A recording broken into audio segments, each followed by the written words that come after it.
Good evening. Oh, come on, you can do better than that. Hello, good evening. Awesome. Welcome to the Half Moon Bay Odd Fellows Lodge and to this wonderful event in association with the City History Association. My name is Cindy Menzel, and I'm the Noble Grand, and I get to do the announcements because Jeannie asked me to. She's the committee chair. This is Jeannie Vargas. Yay, Jeannie! And she has organized this event tonight in concert with Sally Benson. So we want to thank you to the speaker series.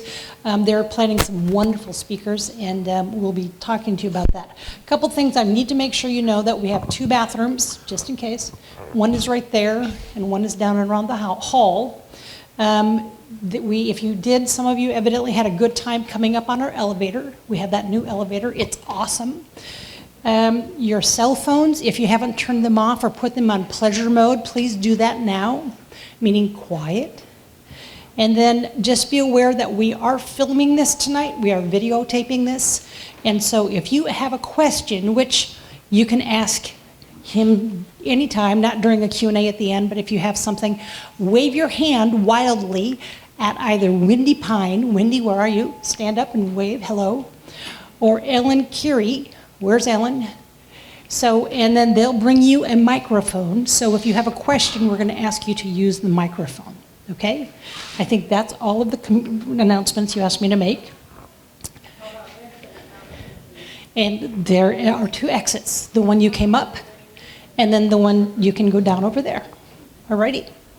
Perfecto, as they say. So we are Ocean View Lodge 143, and we are one of our town's oldest organizations. We were chartered April 18th, 1868. And one of the things that you can find on our website, which is hmb-odd.org, are all the events like this, the speakers, concerts. You can sign up for all of our events, and that lets you know what's going on. You can reserve your tickets. We have films. For example, tomorrow night is the film to benefit Maui Strong. We have other films coming up that include remembering, what's his name? Gene Wilder. Oh, Lord, oofta. And then, thank you. And then, of course, we have a variety of other speakers. And Jeannie, we have the executive director from ALAS coming up, Belinda and Joaquin. There's a look at our website and you'll find them, but that they're coming up. On our website, you'll find out how to join, just in case. And then we have a variety of concerts coming up. And if you haven't been here, this is a wonderful place for concerts. And we raise money for scholarships. And in the youth services section of our website, you can find the scholarships, the tens and tens and tens of thousands of money we've raised and given to youth scholarships. Some of the nurses we have here, our robotics program at the high school. We've done visual and arts, and they're just, we have amazing youth in our community, and we are supporting them as best we can. You can also rent the lodge if you want to. But I'd also, if you're on social media, we're on Facebook.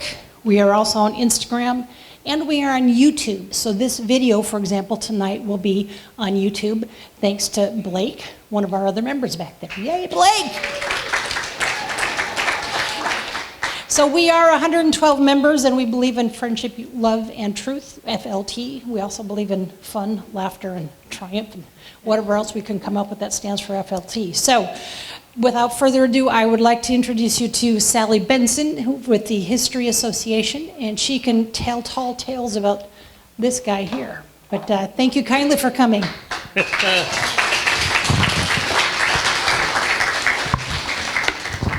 Hi, Ernie. Hey. Okay, I'm Sally Benson, and I belong to the History Association. I also am a member of the lodge here. So what we're trying... Sorry? Okay, how's that? Okay, I don't want to make it screech. Anyway, we're in cahoots with the History Association, so we're trying to do historical features, and we're also doing speakers, and we're doing, at the History Association, oral history. And also we have Dave Cresson, who started the History Association in Half Moon Bay. He's a great guy. And then we have Ernie here, who I'm going to turn this over to. He's been a really good person that sometimes we haven't been on good terms because he's as stubborn as I am. We work together.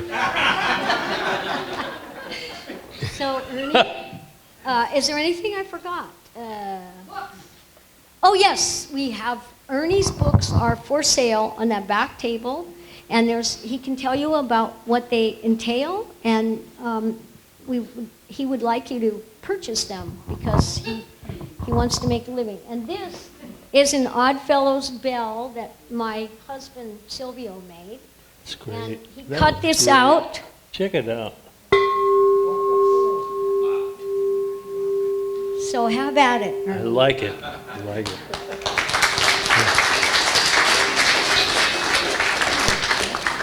Yeah, Sal and I worked together. She came herring fishing with me one winter on the herring boat, and she managed a salmon co-op that we had in Pillar Point Harbor, which was a lot like herding cats.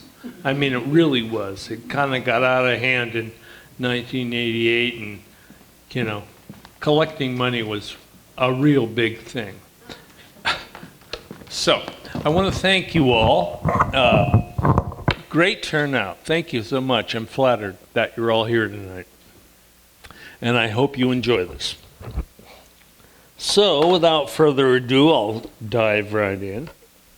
And also, feel free, if you have questions during the presentation, to raise your hand, and we can deal with those questions during the presentation as opposed to after it. Okay. Princeton, as you see it today with its accents on surfing and Mavericks, was totally different in the past. In fact, Princeton has had several different lives, and all versions have been tied closely to fishing or, for a time, tied closely to booze. I am tempted to launch myself on a historical review, but that might be dry with facts and figures. So as the pretty bright David Mamet said, let the newspapers tell information and we tell stories, end quote. And so it will be with me. My family was a fishing family. My introduction to the drama of fishing came when I was about 8 years old. My father set out for the Faroe Islands with Henry Betancourt and a young Mike McHenry.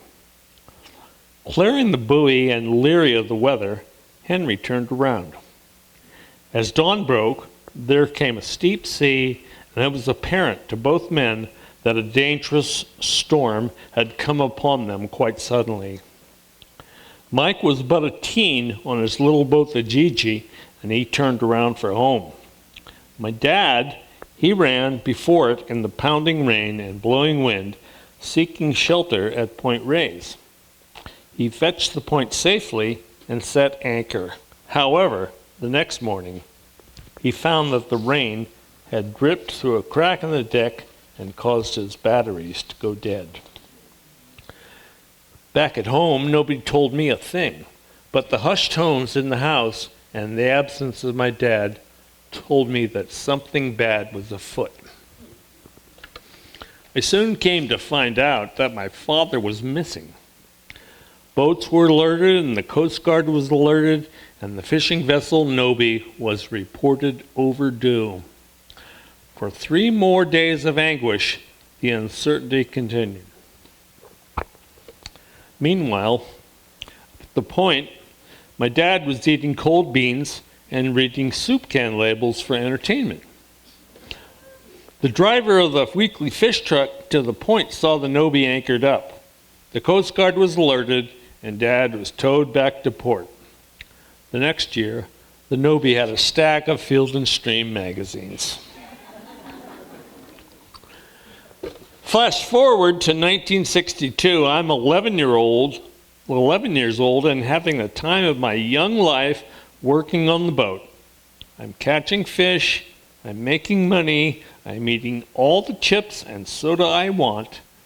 I'm listening to baseball on the radio, and I'm hanging out with colorful adult men listening to their colorful stories. During that summer, on one day in July, we headed out of Noyo River through the narrow entrance. For some reason, another boat was coming back in with its outrigger pole still down.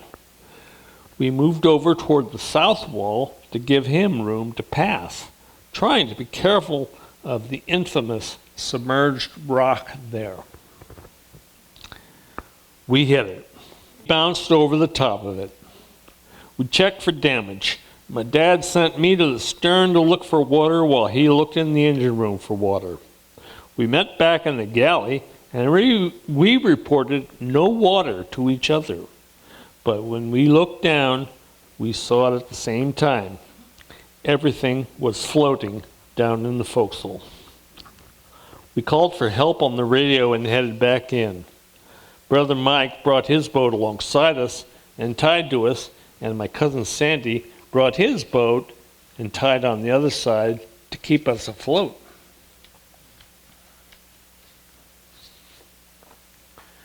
We needed to haul out the boat and on the marine railway at high tide and repair the damage, but that was 6 long hours away, and that was a hard bargain.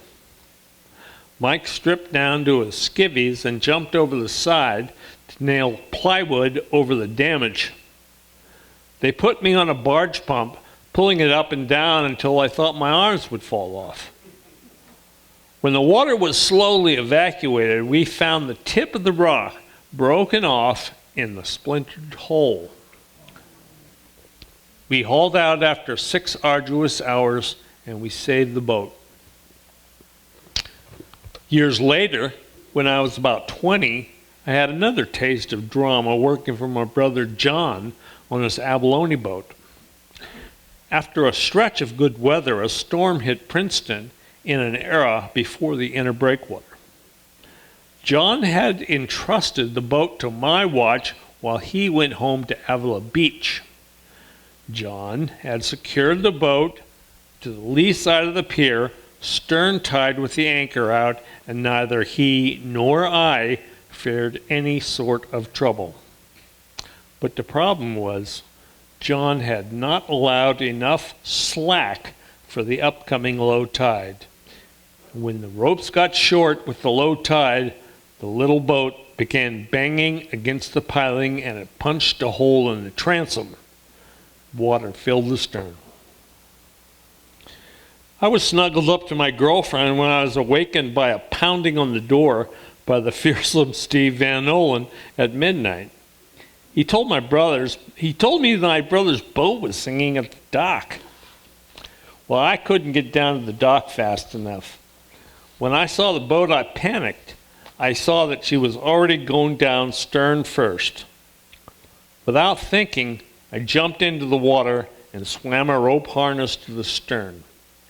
I threw the rope up to Steve, and he hooked it to the skiff hoist and raised the stern above the water. After I felt it safe to climb aboard, I bailed out the stern with a bucket, and all was saved once again. The next morning, I had to make the bad news good news phone call to Avila. Over the next couple of years, John and I had a few more close scrapes. We were always working inshore and close to the rocks, a dangerous but necessary place for an abalone boat to be. We nearly lost the boat on several occasions. I would like to stop right now and refer to Tom Monahan, who actually witnessed one of these close scrapes. Down at Balsa Point, just above Pigeon Point, Tom was diving abalones right alongside of us when a set of waves came in. Tom, what happened? Well, I looked over, and your brother was diving, and you're up on top with the air one. No, there was a big set of waves coming through, and John was still down, and he's not about to get out of the water because he was real tenacious and good diver. So you're tending him, and you're doing the best you can to keep the boat maneuvered with the bow into the sea. Well, the wave set that came through was so big, it stood your boat up on beam's end, they say, right on.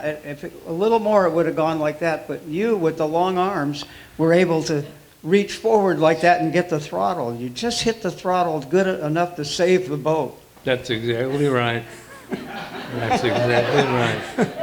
What happened was I saw the set coming in, and I knew it was trouble and it was going to be a complete wipeout, so I just threw every foot of hose I had on deck over the side and punched it forward to go over that wave. Right, you weren't anchored, no. No, we weren't anchored, and by God, another one came right behind it, and we went over it the same way. That was a notable incident, to be sure. There were other notable incidents. Oh, yeah. In my adult career with my own boats, death and tragedy became a commonplace occurrence in the fleet. But fortunately, not to me. I survived trips over the side, collisions, and injury. I lost a lot of friends to bad weather, capsizing, overloading, flooding, groundings, fire, and all manner of grisly mishap. But I managed to stay intact. I would be remiss and the presentation would be incomplete without a word about the sardines in Princeton, and then Princeton without the sardines. After all, it was the sardines that brought about our seaside village.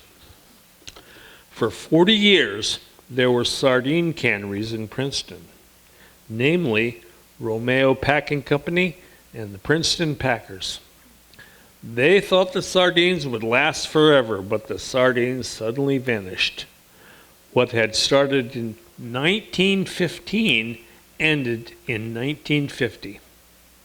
At the peak of the fishery in 1945, 800,000 tons were landed in California at $10 a ton, and that was big money.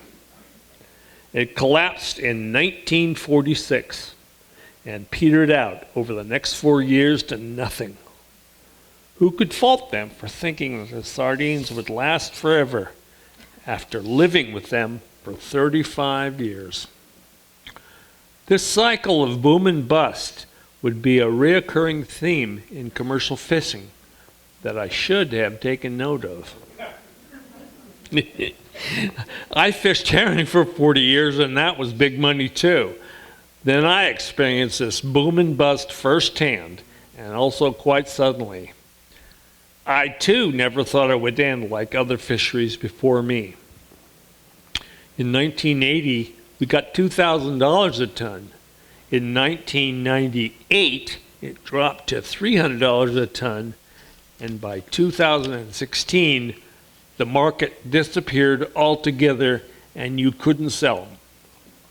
The resource is still there, but the market is gone.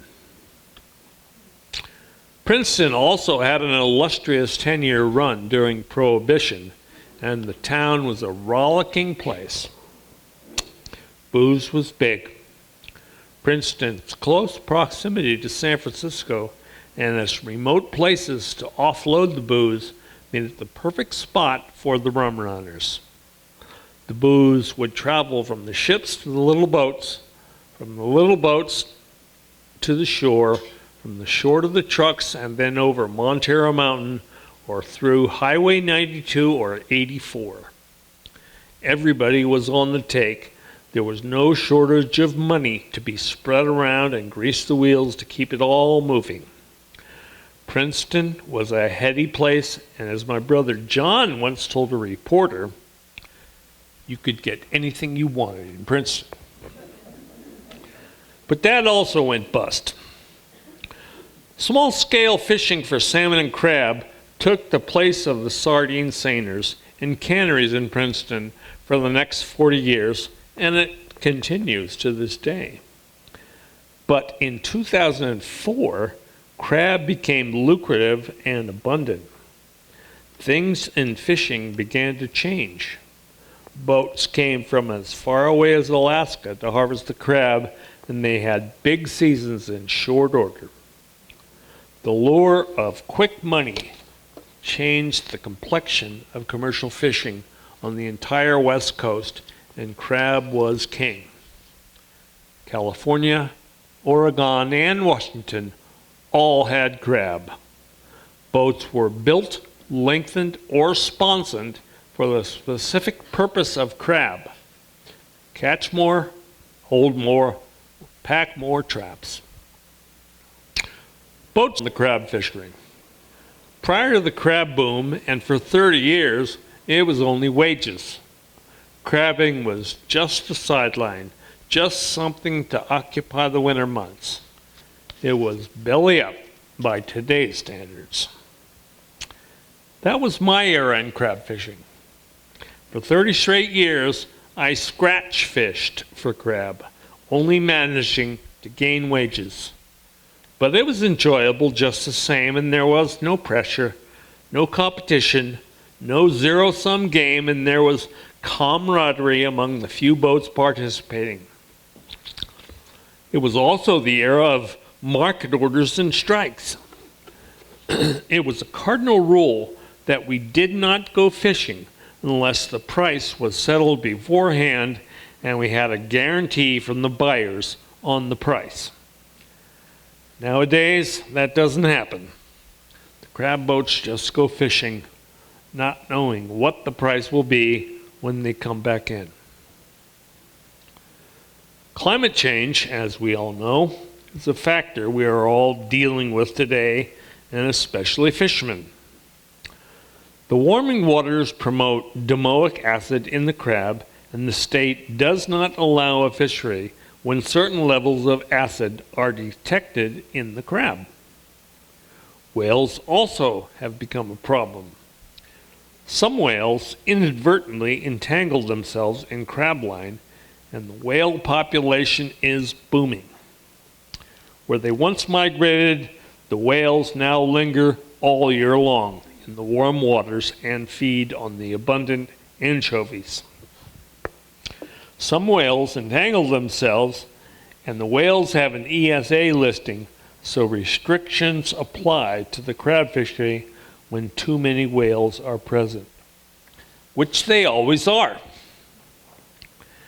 As you can see, the future is uncertain, but the thing that is for certain is that today's fishing has replaced the placid lifestyle of yesteryear's fishing. But what about our little Princeton by the sea? The sardines are gone, the bootleggers are gone, and our little town is left a sleepy shadow of its former self for 30 years.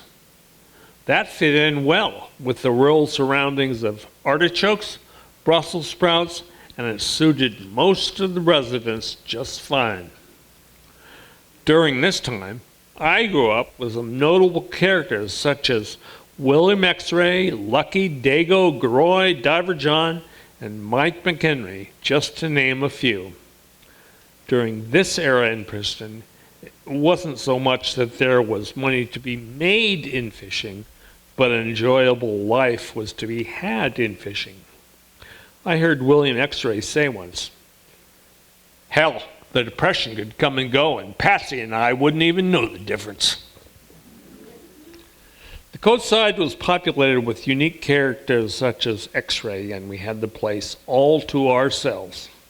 We had it made, and we didn't even know it. We had it all to ourselves, that is, until a Southern California developer discovered it. In 1972, Dean and Dean envisioned that Princeton was the perfect spot for a Cape Cod fishing village.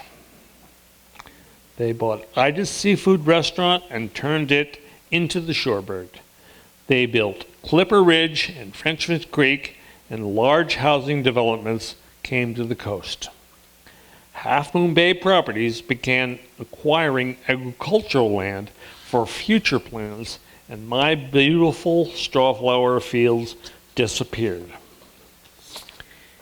Even Westinghouse reared its corporate head and drew up plans for a big Dunes Beach project. And a growth versus no growth battle began among the residents. And in the end, of course, the growth gang won. Previous eras always think that the succeeding eras are the lesser in some way, and in some ways they are. That remains so today. An old fisherman once described his previous time to me thusly. Frank D'Amato said, quote, "It was the times. Things were slow and people accepted it. They slept good at night, they had their doors open, nobody broke into your house, the milkman came and delivered his milk, and the bread was delivered every day. It was a different world." We might think, hey, we got it made now, but you got to talk to those people. Those people are all buried in Coleman now. They're gone. Those people had a way of life that was enjoyable. They had something going, like when you cut a pie at home. Everybody was sure they got the same piece. Nobody got the bigger one, and nobody got the smaller one. Everybody was doing their thing, and they were happy. All they had to do was make $10 or $15 a day, and that was more than enough for them. And they brought up 5 kids apiece on that. The children were all dressed fine and fed well, and everything was cool. Now, if you've got 3 or 4 children, you might as well go sign up at the bank and say, hey, look, you got to do something. I'm not going to make it. Today, if a guy starts out with a couple of hairs on his head, after he's 35, after what they got to go through now, they're wiped out. They're either bald or they're ready to drop. Give me my old way. I'm out of the business now, and I'm happy. I take care of the boat. She took care of me. End quote. Thanks.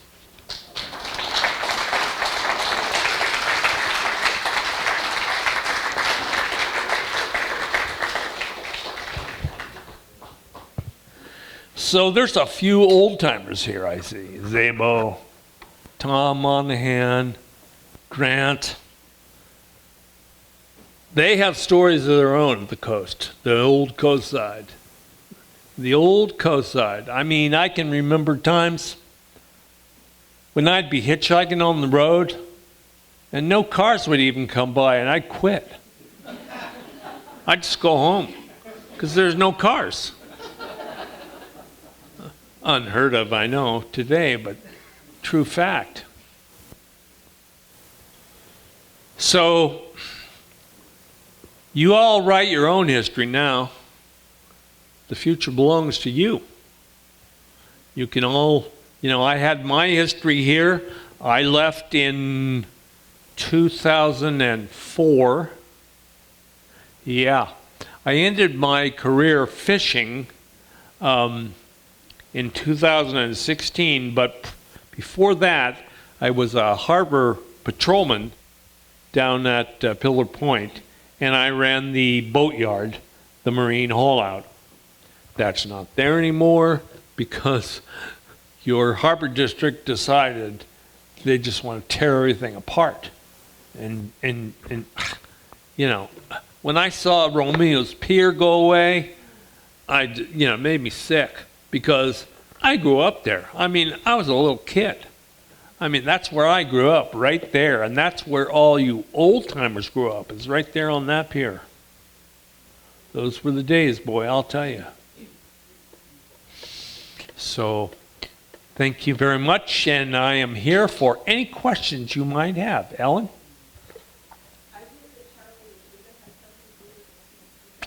Yes, as a matter of fact. Okay, so I heard that Charlie the Tuna had something to do with Romeo Pier. and the answer is yes, because Charlie Romeo that's who Charlie the tuna was named after. Joe's eldest son, Charlie. There's Charlie, there's Frankie, there's Constance. Yeah, that's it. And a bunch of grandchildren. My mother was the bookkeeper for Romeo Packing Company. And I grew up there also.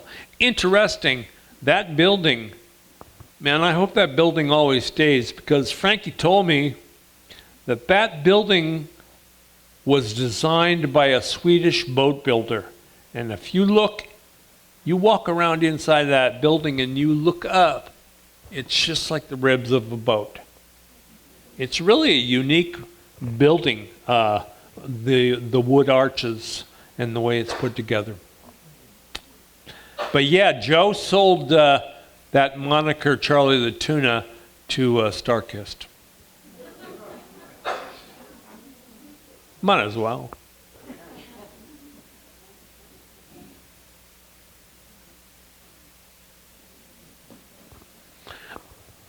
What was the biggest change you saw in Princeton? Well, gee, I guess that's a tough question, Sally, because, when I was running around, little kid in Princeton, there was, there was Ortiz's, there was Tanini's, Princeton Inn, there was Emmett Larson's Crab Cottage, which Tom took over as a Crab Cottage. There was Tom Anderson. He took over the Princeton Market. Before that, a woman named Alma had it. There was a Hancock service station. And there was a little place called the Dewdrop Inn, which, turned into Gene's Beer and Pizza, which turned into a bunch of stuff over the years by people who had bright ideas on how they're going to get rich. Then there was the Petroni House, then Ida's, and then across from Ida's there was her fish stand, and then across from Hazel's there was Nurley's, which most people didn't get to see because it was torn down early on. What happened to Nurley's? They just tore it down. Yeah, that's right. And it was sometime in the middle 60s, something like that, disappeared. And then, I don't know, the biggest change, it was sleepy. It was a sleepy little town. The highway came through there, until it bypassed it, and everything kind of went to seed. There was an old shed, an old ruin of Princeton Packers. There was Bud Riddell's Quonset hut, his auto repair. I would have to say Dean and Dean brought about the biggest change to the Coastside. Did you say bars? Yeah. Yes, there was. Let's start in Montero. There was a Montero Inn. There was the Montero Inn. Then moving, there was Dan's. Then there was the Lighthouse. Then moving on down to Princeton, there was the Princeton Inn. Torrey's, yeah, we're getting there. Torrey's, there was Torrey's. That was Vic Torrey's. And there was Frank Torrey's up in Montero. Let's not forget that. That was a nice dinner house. And there was a lot of places. I'll tell you, somebody told me, Ed Nurley told me once, he said, "This town's dead." But there were still 8 or 10 places to go on a Friday night, and, do whatever. Charlie Nye's was, that was really out of the way, man. I'll tell you, not many people went to Nye's, except my brother. My brother, John, would go there and play checkers with Charlie Nye after school. And I go down there, and I'll never forget the thing about Nyes was that he served warm Cokes. He didn't have ice or something. I mean, he'd give me a Coke and it would be warm. And he's blind. He went blind, yeah. He went blind, yeah. So, off the topic of bars, Yeah. where'd you go to school? And how did you get there? Well, let's see. I went to school. First of all, grammar school was Fairlawn View, which was an old army base.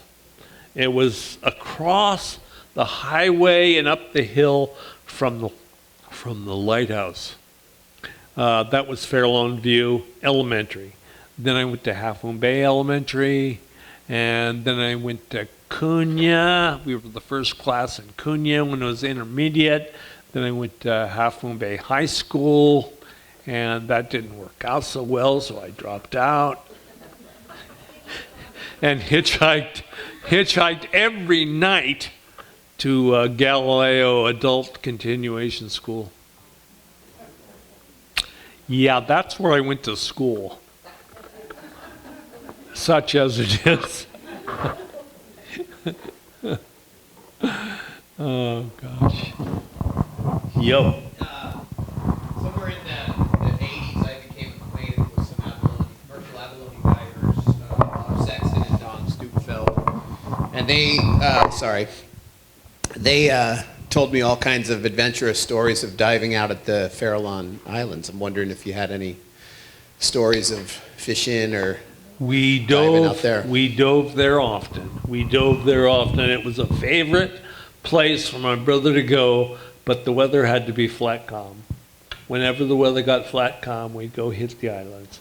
And especially, we would dive in what's known as Fisherman's Cove, which is a very calm water spot. And there was good abs. I mean, there was good abs. Years later, I made the acquaintance of a woman named Lynna. And Lynna, she said, "Hey, look at this." And she rolled out of her closet this brass compass ring from Big Sighting Compass that came from the Farallon Islands lighthouse.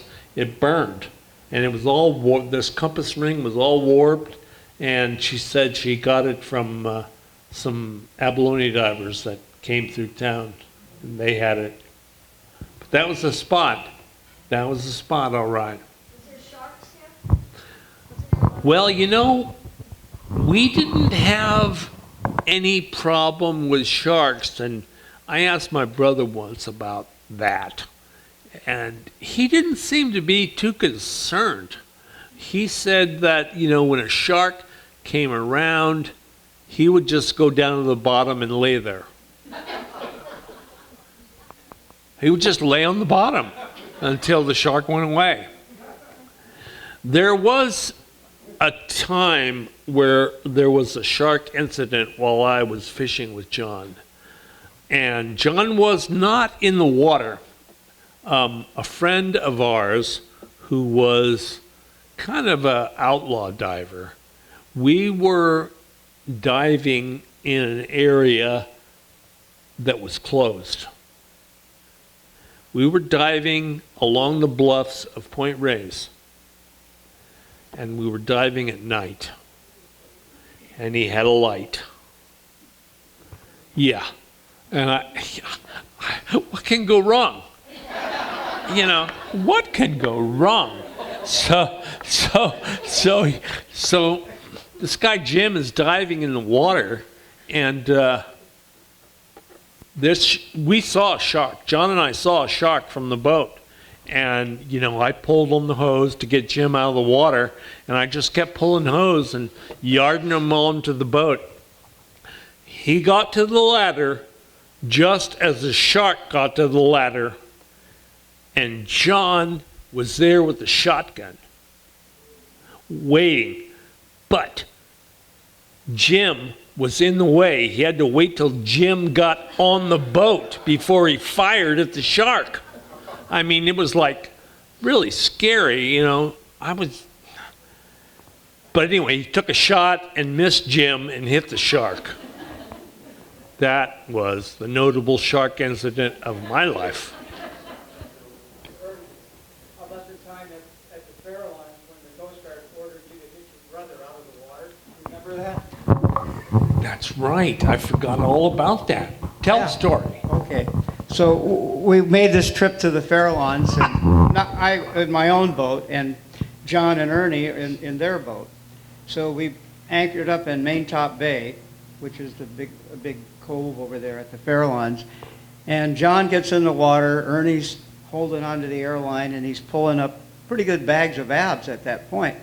Yeah. And then all of a sudden, the Coast Guard launched their whaleboat and motored over to us. And I remember they were telling you, get that diver out of the water. Yeah, And you're standing there, and you're not pulling the line in. And they said, your diver must be in 40 feet of water.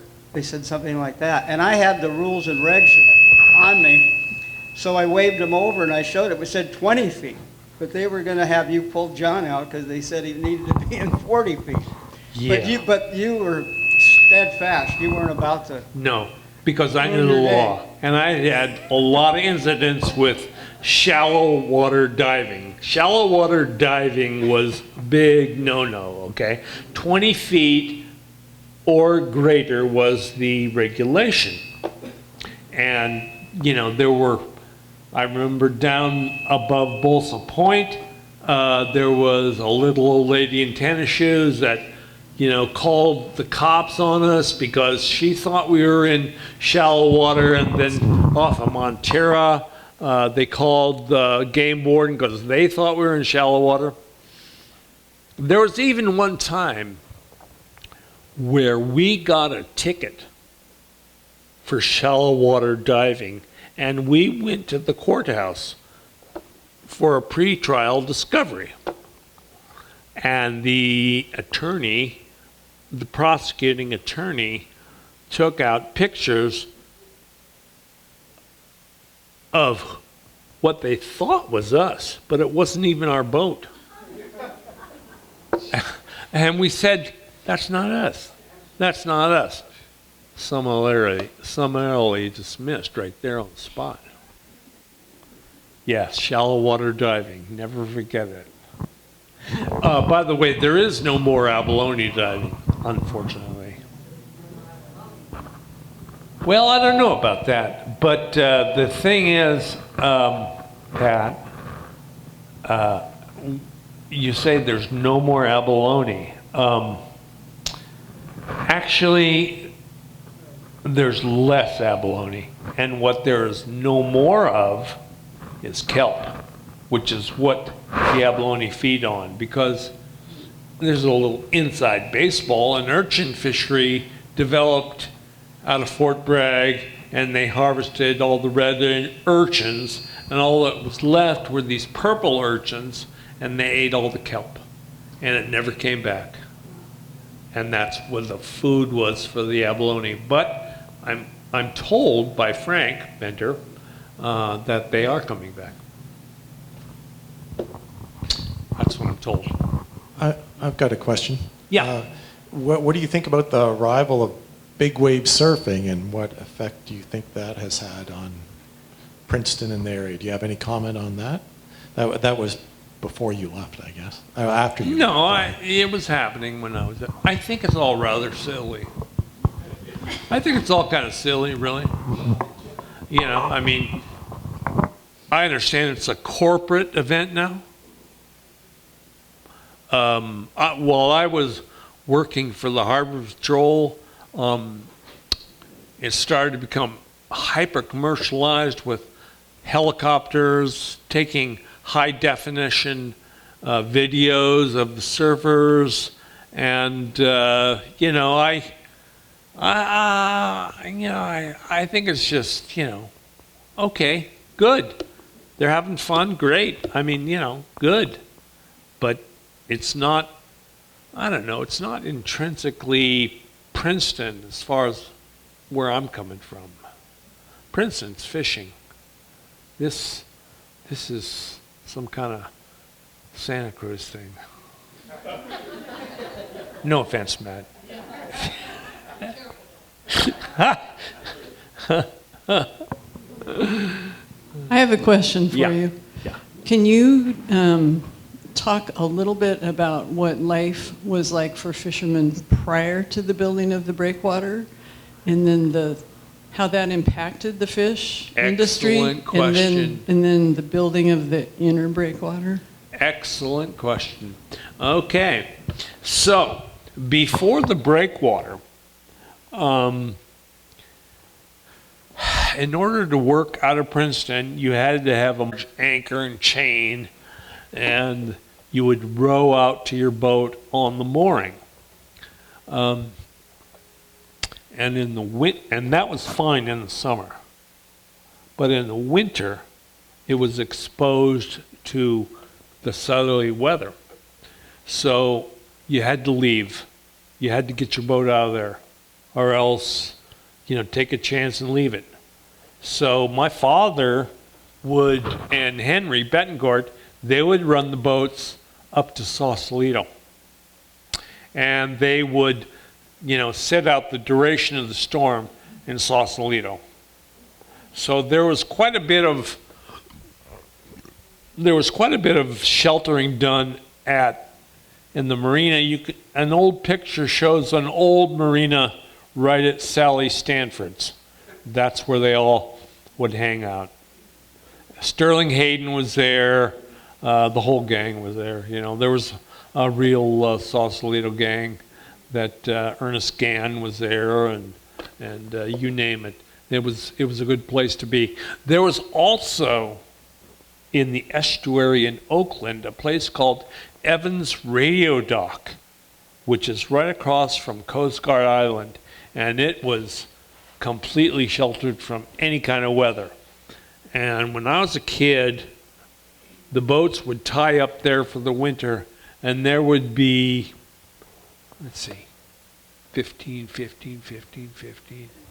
There would be close to 75 boats tied up there permanently for the winter time at Evans Radio Dock. Then, in the 50s, Moss Landing built a marina. Then that was a place where you could go during the winter time. So it was very, very different for the men who worked out of Princeton during that era before the breakwater. In the 60s, the breakwater was built. And nowadays, I hear there's a little bit of an outcry about the harbor silting up. That's a direct result of the breakwater. When they put that breakwater in, there was still some surge that came in. So they put the arm on the breakwater to cover the entrance. It was an open entrance for a while, but then they put that arm on it, and that's when the silting really started to take place. Until now, it's pretty shocking how much mud there is in that harbor.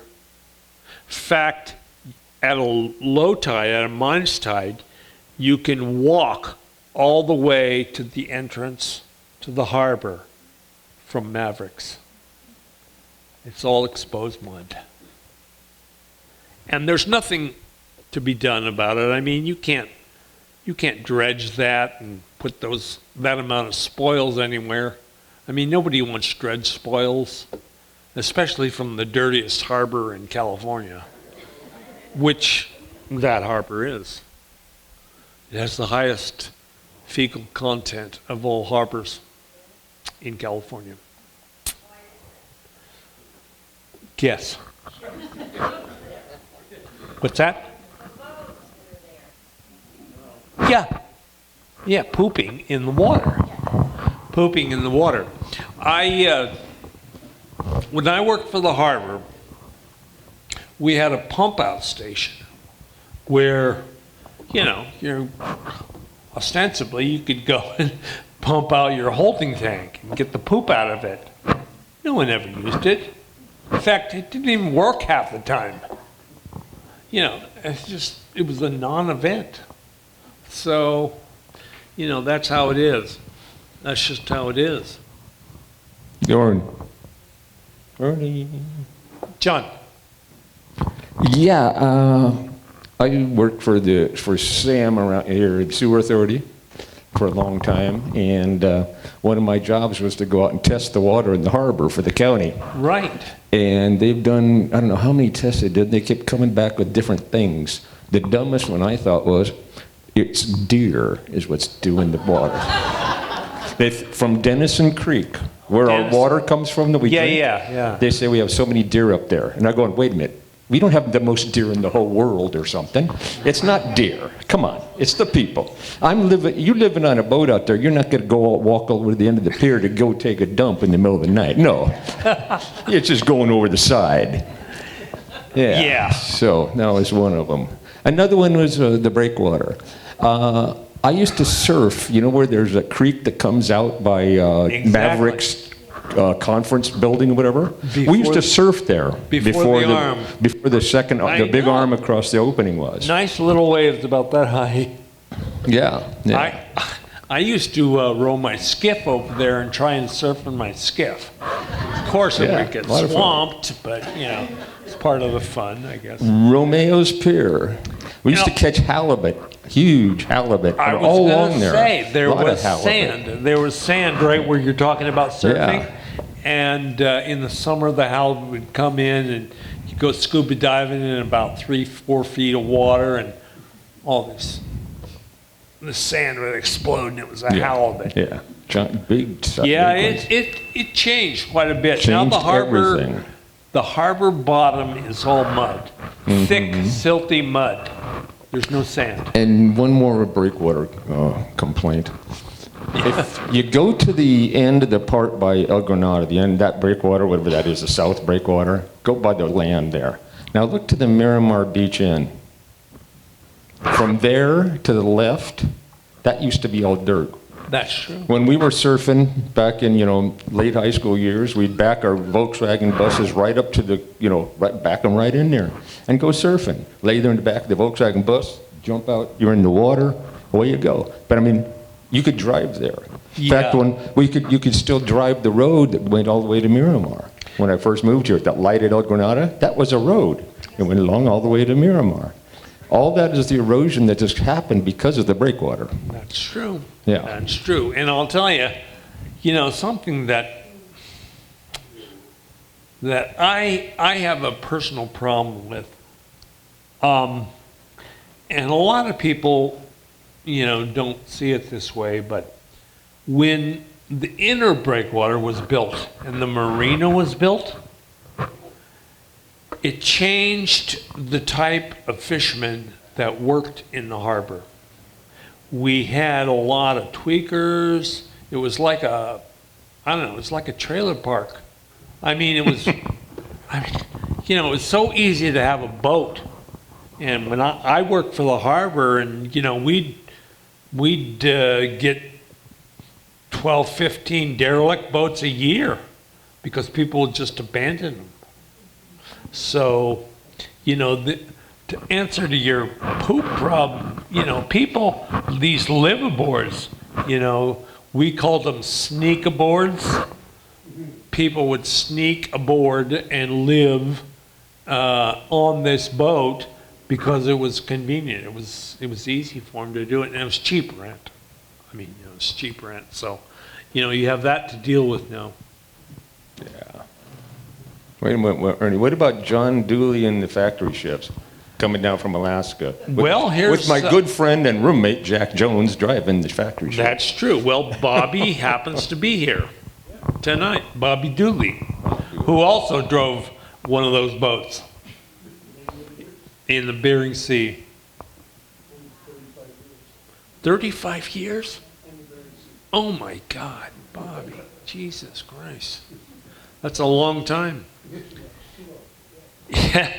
Yeah, there was a time when, like I said in my presentation, the lure of quick money brought a lot of these crab boats from everywhere.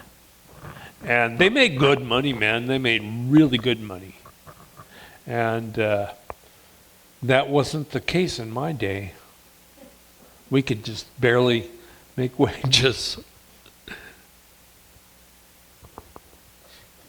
Talk about the,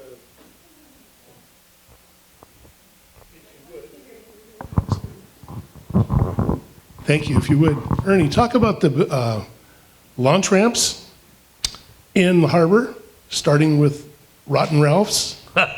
Okay? Okay. And then boat building in the harbor and how that was such an enterprise, starting with Joe Anderson and all of that way back when. In the 70s, to answer Bobby's question about boat building, in the 70s there was probably 10 boats, 10 steel boats, big steel boats under construction. There were welders, there were machinists, there were people working on the boats. I mean, it was quite a little hub of boat building activity. And I don't know if there's a boat being built there now. But prior to that, there was Joe Anderson. He built wooden boats. That's a long time ago. And the one of the boats was built twice. I bet some of you can guess which boat it was that was built twice. That's right. Mike McHenry built the Merva W and launched it in probably, I don't know, 72, 73, something like that. I mean, he built it. He built the darn boat. It was the biggest boat around. Then he sunk it with squid. And then he rebuilt it. I mean, he rebuilt the whole thing. Never missed a day working on that boat for a couple of years. That might have been the last boat that was built. There was the Miss Law.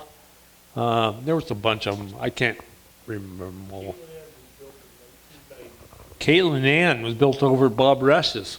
Yeah, we built it there. It was 73 by 20. Right. It's now 106 by 30. Yeah, it was too small. It was too small for the Bering Sea. Yeah, it was. It's true. I mean, Steve Smith, when he worked on it, he said, that boat's too small. It wasn't built for that, though. It was built to fish off the coast as the fishery collapsed. That's right. That's right. There was quite a migration to Alaska. Bob's brother, John Dooley, had 2 boats built at Bender in Texas. Yeah, we built them in Pascagoula, Mississippi. In Mississippi. Pascagoula, Mississippi, actually lost Point in 19. One was built in 79, one was built in 80. And Still fishing today. And they went to Alaska for the king crab. That was a big rush. That was the big gold rush, king crab. Everybody was, thinking, hey, this is the next happening thing. They're still, in 81 it collapsed? Yes, it did. Boy. It came back. Yeah. And it just collapsed again about 2 years ago. Right. Those boats are still fishing? Absolutely. Absolutely. We're fishing in Dutch Harbor. Whatever you call it. Really short time frame. This boom and bust in commercial fishing, unfortunately, it's happening again. I fished in Bristol Bay for sockeye salmon as a deckhand, and I don't know what we got like 75 cents a pound. That was 10 years ago. Well, this year, the boats went fishing, and they received 50 cents a pound. And, yeah, a lot of fish 2 years in a row, and also a lot of fish from Russia. A lot of fish were caught in Russia, and pink salmon, that's another breed, went to about 5 or 10 cents a pound. They're in direct competition with Russia. Chum salmon went to 20 cents a pound. I fished for chum salmon in 2012 for 85 cents a pound.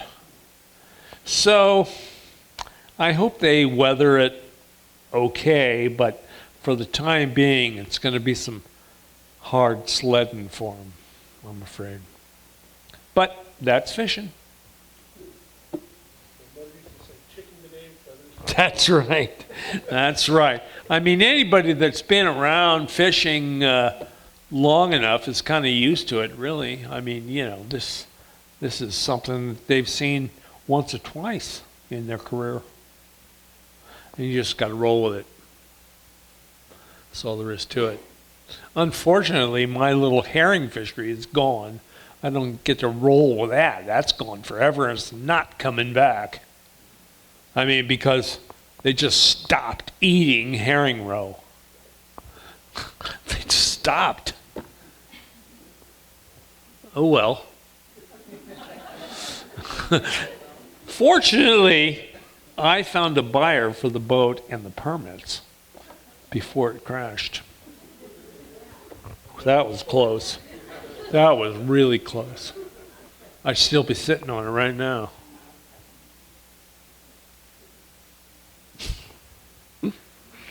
Sally came aboard one year when Igor Kwasnica was our crew. Sally was mostly cooking for us and making sure that, you know, we didn't kill each other.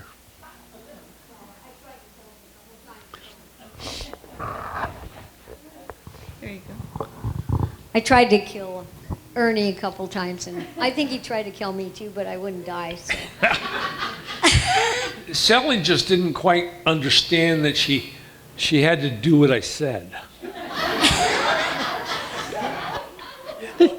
Like that's a surprise? I got a lot of static. For that. So yeah, when I was doing the salmon co-op, and Ernie got me started in the salmon co-op.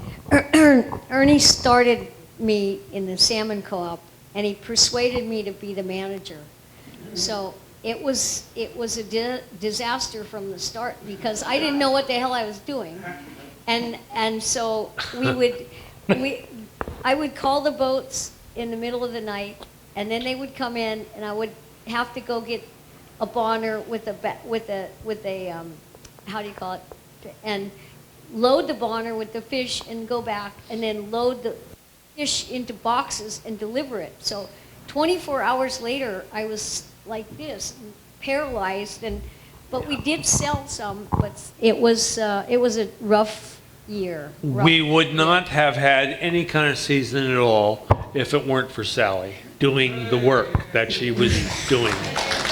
I mean, she really stepped up to a challenging job. I wouldn't do it. I wouldn't put up with that. That's why you got me to do it. That's well, I didn't know it was going to be that bad. None of us did. It was fun, though. We had some good We had stories. some fun. That was 1988, which was the peak year for salmon landings in California. It was good, Yeah. good salmon. There was, everywhere we went, we got fish. I mean, we had fish all the time. And that was nothing but a problem for Sally. Well, no, but the fish market people would come with their own bonners. Can you explain what a bonner is? A bonner is an insulated plastic tote. The size is... Yeah, a bonner is an insulated plastic tote that holds about, I don't know, about 800 or 900 pounds, something like that. Yeah. So we'd have to take the bonner, and then they would come to our facility, and they would pick up a bonner full of fish. Yeah. And then they would bring the old one back, and then I would fill it with fish again and sell it to them again. Or take it all out of there and put it in boxes. That was a good customer. Yeah, they were great, and they're going out of business. Yeah. We had some bad customers Oh, that Sally had to chase down the money, you know, for about 2,500 pounds of fish that were in L.A. Oh, that guy. And I think, I forget his name. Oh, I think might be dead now because I think I killed him. He was always 3 weeks behind in paying, which means no one got paid. Yes, that was quite a summer, Sally, I must say. Quite a summer. So in my time, I fished for about 30, and then because of my divorce, I took a job at the harbor, and I worked for the harbor for about 5 years. And during that time, I just couldn't keep my eyes off of boats. Every time I would drive by a marina, I would have to stop and look at the boats. And my wife still gives me a bad time about that. So what did I do? Like a fool? I bought one. I bought a boat in 2004. I bought a fiberglass sailboat, and I had big plans for this sailboat, but let me tell you, big plans always don't work out right. I finished the boat. I did finish the boat, and it was beautiful, inside and out. And I sold it to a guy in Alaska. What's that, Pat? Well, yeah. So, yeah, there were accidents. I had a bad fall in the boatyard. I fell backwards, and I don't even want to tell that story. It was just really bad. I mean, it's just really, I'm lucky to even have a use of a hand, to tell you the truth. How about your cement boat? That was a good boat, man. That was a really good boat. Served me well. You know, the best, it was only 38 feet long, but the notable quote was from Paul Gilly, who fished crabs with me for one winter. And there was no crabs. I mean, we moved gear here, we moved gear there, we're looking everywhere. There was no crabs. So Paul, one day, he said, you run this boat like it's a goddamn 65-footer. And I said, well, you know, I think it is. I mean, you know, you're up for it, I'm up for it. You know, it's doing the job.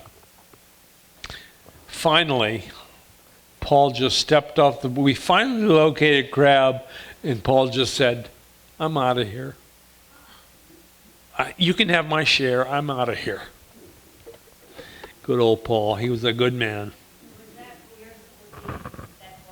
That was the Eelith. Yeah. The Ursula B was a fiberglass boat, and it was specialized for herring. Yeah. Well, thank you all for coming out tonight. I appreciate it.